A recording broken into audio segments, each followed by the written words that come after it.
முழுமுதற் கடவுளாக விளங்கும் ஐங்கர பெருமானுடைய திருவடிகளையும் செந்திலம்பதி செந்திலாண்டவனுடைய திருவடிகளையும் அடியேன் மனம் மெய் மொழிகளால் சிரம் தாழ்ந்து வணங்குகின்றேன். இன்று அருணகிரிநாத சுவாமிகள் அருளியுள்ள கந்தர் அந்தாதி பாடலில் 96வது பாடலினை பாடுவதற்கும் அதனை பொருளுணர்ந்து அறிவதற்கும் ஐங்கரப் பெருமானும் ஆறுமுகப் பெருமானும் அனைவர் கருத்திலும் இருந்து பாடலினையும் பாடலினுடைய பொருளையும் உணரச் செய்யுமாறு பணிந்து வேண்டிக் கொண்டு இப்பாடலினை நாம் பார்க்கலாம். பாடலானது திருக்கை அம்போதிகளோ கஞ்சமோ நெஞ்சமோ திருமால் திருக்கை அம்போ செய்ய வேலோ விலோசனன் தென்னனங்க திருக்கை அம்போருக கை நீற்றின் மாற்றி தென்னூல் சிவபத் திருக்கை அம்போக உரைத்தோன் சிலம்பிற் சிறுமிதற்கே. பாடலானது அமைந்துள்ளது. இப்பாடலில் எப்பொழுதும் போல 4 வரிகளிலும் முதற் சொற்கள் ஒன்று போல திருக்கையம்போ என்று வந்துள்ளது. நாம் இதனை ஒவ்வொரு வரிகளாக பதத்தை பிரித்து பாடலின் பொருளுக்கேற்ப மீண்டும் ஒரு முறை கூறி பார்க்கலாம்.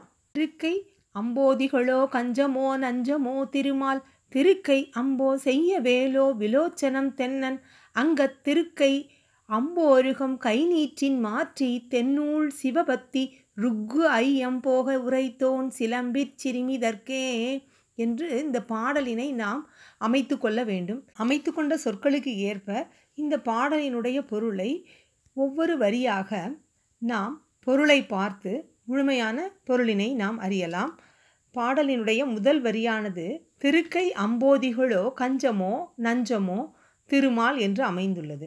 திருக்கை என்ற முதற் சொல் திருக்கை என்னும் மீனை குறிக்கிறது. அந்த மீனையுடைய அடுத்த சொல் அம்போதிகளோ என்பது பெரும் கடல்களோ. அடுத்து கஞ்சமோ என்பது தாமரையை குறிக்கிறது. நஞ்சமோ என்பது நஞ்சை குறிக்கிறது. அடுத்த சொல் திருமால் பெருமாளினை குறிக்கிறது. அடியை நாம் அடுத்த அடியோடு சேர்த்து பொருளினை காண்போம். 2வது அடியில் உள்ள சொற்கள் திருக்கை அம்போ செய்ய வேலோ விலோச்சனம் தென்னன் என்று அமைந்துள்ளது. இந்த திருக்கை என்பது திருக்கரத்தில் இருக்கும் என்ற பொருளை தருகிறது. அம்போ என்பது பானமோ, செய்ய வேலோ சிவந்த வேலாயுதமோ. அடுத்து விலோச்சனம் என்பது கண்ணை குறிக்கிறது. இந்த கண்ணுக்குத்தான் இவ்வளவு பொருட்களை ஊமையாக கூறுகின்றார் நம்ம அருணகிரிநாத சுவாமிகள். இந்த கண்ணானது யாருடைய கண் என்பதை நாம் கடைசி வரியினுடைய பொருளை பார்க்கும் பொழுது பார்க்கலாம். 2வது வரியினுடைய இறுதி சொல் தென்னன் என்று அமைந்துள்ளது. தென்னன் என்பது தென்னாட்டியை உடைய பாண்டிய மன்னனை குறிப்பிட்டிருக்கின்றார். கூன்பாண்டியனை இங்கு குறிப்பிட்டிருக்கின்றார். 3வது வரியானது அங்கத்திருக்கை அம்போருகம் கை நீற்றின் மாற்றி தென்னூல் சிவபத்தி என்று அமைந்துள்ளது. இந்த 3வது வரியினுடைய முதற் சொல் அங்கத்திருக்கை. அங்கமானது இந்த உடலினுடைய அந்த முதுகின் கூனை இங்கு குறிப்பிட்டிருக்கின்றார். தென்னன் என்று குறிப்பிட்டது இந்த கூன்பாண்டியனுடைய முதுகினுடைய கூனை இங்கு குறிப்பிட்டு அம்போருகம் என்ற சொல் தாமரை மலர் போன்ற கை நீற்றின் தாமரை மலர் போன்ற கைகளை உடைய அந்த கையில் தரித்த திருநீற்றினால் மாற்றி நீக்கி அருளினார் என்று குறிப்பிட்டு அடுத்து தென்னூல் என்று வந்துள்ளது.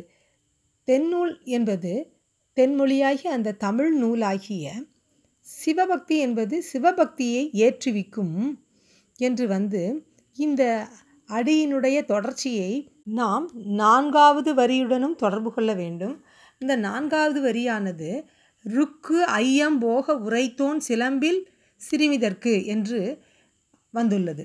இந்த 4வது வரியினுடைய முதற் சொல் ருக்கு வேதமாகிய தேவாரத்தை குறிப்பிடுகின்றார். அடுத்து ஐயம் போக உரைத்தோன் என்று கூறுகின்றார். சிவபக்தியை ஏற்றுவிக்கக்கூடிய ரிக்கு வேதத்திற்கு இணையான தேவாரமாகிய அந்த நூலினை பரசமய நூல்களினால் உண்டாகும் ஐயங்களை போக்கிடுவதற்காக உரைத்தோன் என்பது முருகப்பெருமானே உரைக்க வந்தார் என்பது போன்று இங்கு கூறியிருக்கின்றார் நம் அருணகிரிநாத சுவாமி. திருஞான சம்பந்தர் முருகப்பெருமானினுடைய சாரூபம் பெற்று வந்தவர். இந்த செய்தியை திருப்புகழில் பல இடங்களில் அருணகிரிநாத சுவாமிகள் பாடும் பொழுது கூறியிருப்பார். நாம் திருத்தணி திருப்புகழ் ஒன்றில் இந்த நிகழ்ச்சியை நாம் பார்ப்போமானால் கிரிமொழி கிருதரை என்று தொடங்கக்கூடிய திருப்புகழில் பொறியுடை செலியன் வெப்பொழிதர பரிதலை பொறியில் அச்சமணர் அத்தனை பேரும் பொடிபட சிவமனப் பொடி பரப்பிய திருப்புகழியூர் கவுனிய புலவோனே என்று கூறியிருப்பார். பொறியுடை என்பது அறிவுள்ள அந்த செலியன் பாண்டியனுடைய சுரநோய் நீங்கவும் தலைமயிரை பறிக்கக்கூடிய அந்த அறிவிலிகளாகிய அந்த சமணர்கள் எல்லோரும் கழிவில் ஏறி அழியவும் சிவமனம் கமலவும் திருநீற்றின் நெறியை எங்கும் பரவச் செய்த சீர்காழியில் வந்த கவுனிய புலவர் பெருமானே என்று முருகப்பெருமானையே இங்கு அழைக்கின்றார். திருஞான சம்பந்த சுவாமிகள் பாண்டியனுடைய வெப்பு நோயை தீர்த்ததை நாம் சிறிது விரிவாக பார்த்தோமானால், ஞானசம்பந்த சுவாமிகள் 16,000 அடியார் குலாத்துடன் மதுரைக்கு எழுந்தருளி ஒரு திருமடத்தில் தங்கியிருந்தார். அப்பொழுது பாண்டிய மன்னன் சமண சமயத்தை சார்ந்திருந்தான். பொறாமையால் வெதும்பிய அந்த சமணர்கள் தங்கள் மந்திரங்களை கூறி தீயை ஏவினார்கள். அத்தீ திருமடத்திற்கு செல்வதாயிற்று. கருணை சிறிதும் இல்லாத அந்த சமணர்கள் திருமடத்தில் தீ வைத்தார்கள். இதனை அறிந்த அடியார்கள் தீயை அகற்ற சீர்காழி பிள்ளையாரிடம் இதனை தெரிவித்தார்கள். குடிகள் செய்த பாவம் அரசனை சேரும். குடிகளை நன்னெறியில் நிறுத்தாமையால் இந்த விளைவு விளைந்தது என்பதை அறிவதற்காக சிவஞானிகளுக்கு இட்ட அத்தீ அதிக வேகமாக அரசன் மேல் தாவி சென்றது. அருளாளராகிய அந்த திருஞான சம்பந்த பெருமான் அத்துணை வேகமாக சென்று அரசனை அணுகுமானால் பாண்டிமாதேவியின் மங்களனான் அகலும் என்று திருவுளம் கொண்டு, ஐயனே திரு ஆலவாய் மேவிய ஐயனே அஞ்சலென்றருள் செய்யனை பொய்யராம் அமணர் கொழுவும் சுடர் பையவே சென்று பாண்டியர்க்காகவே பாடி அருளினார். தீ வெப்பு நோயாகச் சென்று பாண்டியனை பற்றியது. வெப்பு நோயின் வெம்மையால் அருகில் இருந்தவர் உடம்புகளும் கருகின. வாழை குருத்துக்கள் எல்லாம் சாம்பலாயின. சமண முனிவர்கள் மந்திரம் உச்சரித்தனர். வெப்பு நோய் மேலும் அதிகரித்தது. அமைச்சர் குலச்சிறையாரும் மங்கையர்க்கரசி அம்மையாரும் மன்னனை வணங்கி, இது தீய அமணர் தூய அடியவர்களுக்கு செய்த தீங்கின் பயன்தான் இவ்வாறு உங்களுக்கு வந்தது என்பதை கூறி, ஞானசம்பந்த பெருமான் அருளால் இது தீரும் என்றார்கள். ஞானசம்பந்தர் என்ற திருமந்திரமானது உத்தமர்கள் கூற செவியில் நுழைந்தபோது மன்னவனுக்கு சிறிது அயர்வு நீங்கியது போன்று இருந்தது. அவரை அழைத்து வருமாறு பணிந்தான். திருஞான சம்பந்தர் அங்கு எழுந்தருளினார். அவரை தரிசித்த மாத்திரத்திலேயே வெப்பு நோய் சிறிது தீர்ந்தது. மந்திரமாவது நீரி என்ற திருப்பதிகம் போதி திருநீற்றை சுவாமிகள் பூசியவுடன் வெப்பு நோய் நீங்கி மீனவனாகிய அந்த தென்னவ மன்னன் உய்வு பெற்றான். இந்த பாடலில் சமணர்கள் அத்தனை பேரும் பொடிபட என்று கூறியிருப்பது, நாங்கள் தோற்றால் கழிவில் ஏறுவோம் என்று சமணர் கூறினார்கள். சமணர்கள் கூறியபடியே அனல்வாதம் புனல்வாதம் புரிந்து தோற்றபடியால் குலச்சிறையாரது ஆணையால் 8000 சமணர்களும் கழிவில் ஏறினார்கள். இந்த கந்தரந்தாதி பாடலில் தென்னவன் அங்க திருக்கை அம்போருகம் கை நீற்றின் மாற்றி தென்னூல் சிவபக்தி ருக்கு ஐயம் போக உரைத்தோன் என்று கூறியிருப்பது, இங்கு திருஞான சம்பந்த பெருமான் இந்த திருப்புகளில் கூறியிருக்கக்கூடிய செய்திக்கு மிகவும் பொருத்தமாக அமைந்திருக்கிறது. சிவமன பொடி பரப்பிய திருப்புகழியர் கவுனிய புலவோனே என்று இந்த திருப்புகளில் கூறியிருப்பார். மன்னவனுக்கு திருஞான சம்பந்தர் திருநீறு வழங்கினார். அவன் அதனை இருகரத்தும் ஏந்து அணிந்து இன்புற்றான். அதனை கண்ட மக்கள் அனைவரும் திருநீறிட்டு சைவர்களாக மாறினார்கள்.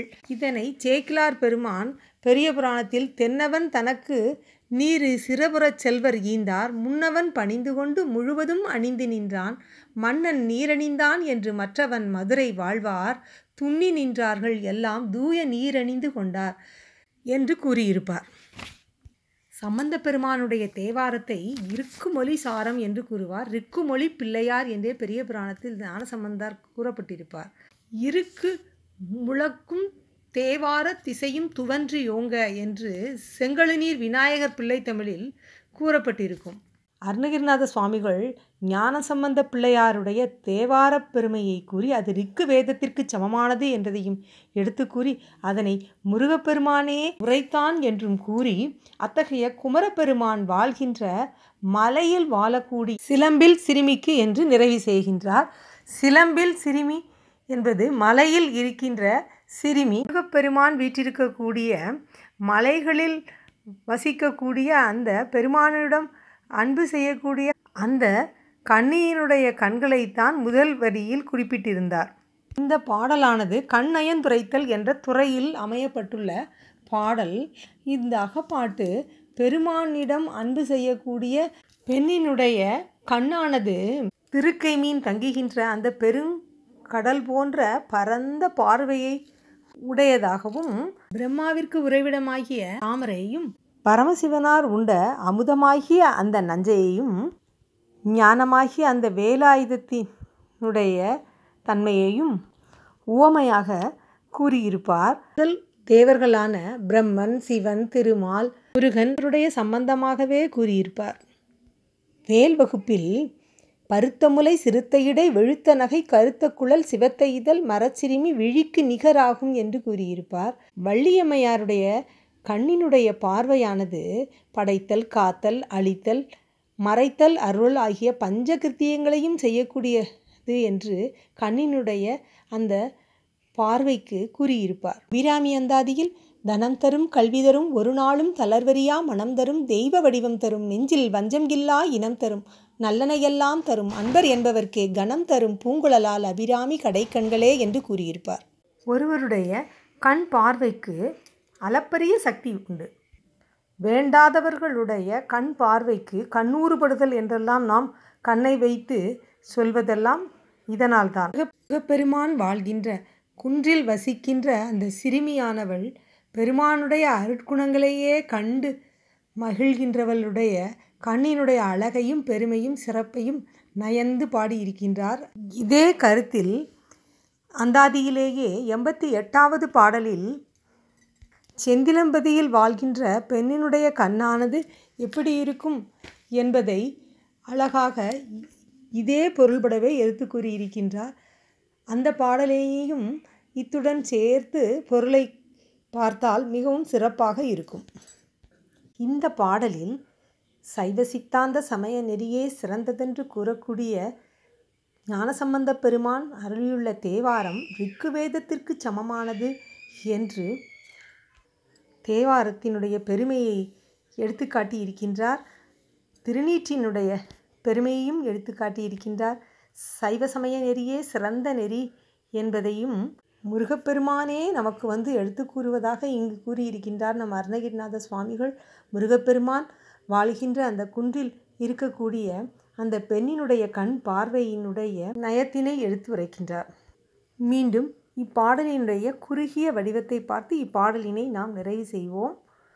முன்பு திருஞான சம்பந்த மூர்த்தியாக அவதரித்து தன் திருக்கையினால் திருநீற்றினை தடவி சமண சமயம் சார்ந்த பாண்டியனினுடைய கூனினை மாற்றியும் எச்சமயம் பெரியதோ என்ற ஐயத்தில் இருந்தவர்களுடைய ஐயத்தை மாற்றி சைவ சமயமே பெரியதென்று நம்பும்படி தமிழ் வேதமாகிய தேவாரத்தை மொழிந்தருளிய குமரப்பெருமானின் மலையில் வாழும் கண்ணியினுடைய கண்ணானது கடலோ தாமரையோ நஞ்சோ வேலோ என்று அறிய முடியவில்லையே என்று வினா எழுப்புவது போன்று நயமாக பாடியிருக்கின்றார். நாமும் பெருமானுடைய திருவடியில் கண்ணையும் கருத்தையும் செலுத்தி பெருமான் வலியுறுத்திய சைவ சமய நூல்களான தேவாரத்தையும் திருப்புகளையும் பாடி முருகப்பெருமானுடைய திருப்பாதம் பணிந்து பேரின்ப வாழ்வு வாழ்வதற்கு அவனுடைய திருவருளை வேண்டி இப்பாடலினை நிறைவு செய்வோம்.